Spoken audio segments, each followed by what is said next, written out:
Hi, this is Farhan from Graphic and Art by Farhan, and today I'm going to show you how to turn day into light in Gimp. So let's get started. Go to File, Create, from Clipboard. I have an image copied to my clipboard, which is this one.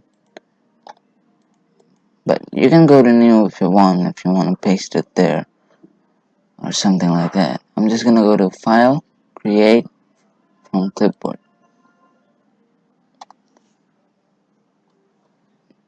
Now the first step would be creating a new layer.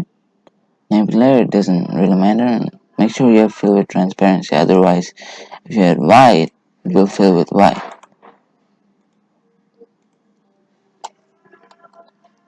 Now the foreground color is set to this bluish darkish color.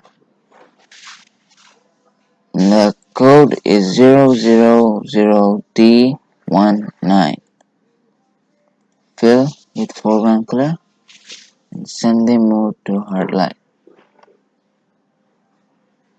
So as you can see, we have created an effect of night. So